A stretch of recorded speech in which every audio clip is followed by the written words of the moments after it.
Si demain ça se fait pas, les actionnaires américains, ils vont déjà se faire allumer et se faire détester par des supporters, alors qu'ils ne sont même pas encore arrivés. Donc en fait, c'est plutôt bien joué que l'info sorte maintenant, tu vois, exactement, pour que ça se fasse. Et je pense que ça va se faire parce que les deux parties ont envie que ça se fasse. Voilà. Si aujourd'hui, moi, j'avais pas la teneur des discussions et tout ça, ce que nous a avancé Nicolas, mais quand tu as les actionnaires qui veulent, c'était une des priorités, ils étaient 3.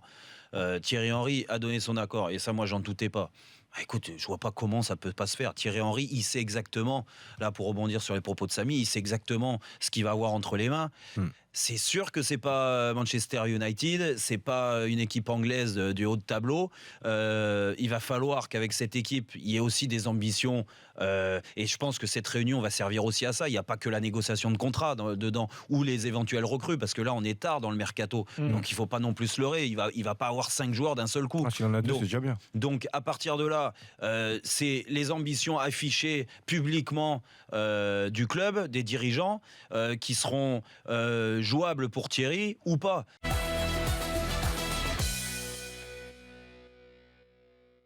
Quand on te dit Thierry Henry, il connaît le football parfaitement, il regarde tous les championnats, même les petits championnats que tu t'imaginerais jamais qu'il va regarder. Il va regarder des équipes de Chypre, voilà, il connaît par cœur ce qui se passe dans le football aujourd'hui, ce qu'il peut gagner.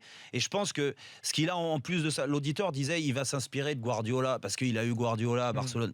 Mais il va pas arriver à Bordeaux en voulant jouer comme Guardiola à Barcelone, quoi.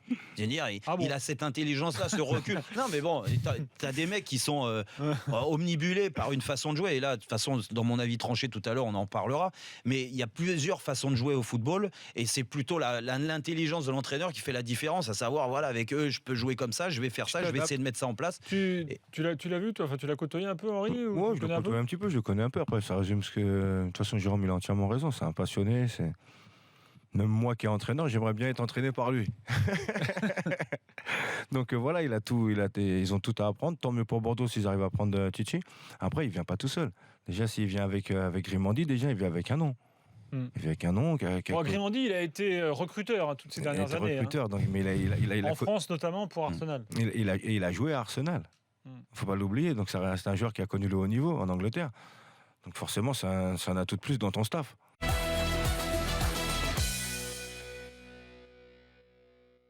Pour moi, les équipes qui sont capables de gagner avec énormément de possession sont les grandes équipes, avec les meilleurs joueurs techniquement, avec un grand volume de jeu. Ce que fait Guardiola avec avec City, ce que fait Barcelone. Que ce soit tous les entraîneurs qui passent à Barcelone, c'est comme ça. Il y a beaucoup de possession de balle, même si ça a évolué avec le nouvel entraîneur l'année dernière. À l'arrivée, ils ont quand même été champions. T'as le Paris Saint-Germain, bien sûr, parce que le Paris Saint-Germain est dans une autre dimension par rapport à tous les clubs de Ligue 1.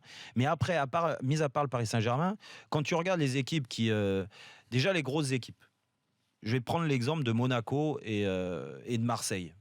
Souvent, on a dit, ouais, ils subissent, ils ceci, cela. Non, c'est pas une question de subir, c'est un plan tactique mis en place, l'intelligence de Jardim. Alors, ça fait plusieurs années qu'on le dit.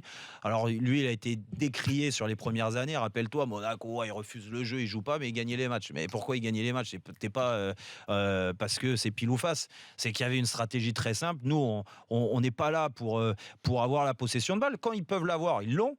Mais quand ils l'ont pas, c'est pas problématique. C'est qu'à la récupération du ballon, ça explose à 2000 à l'heure.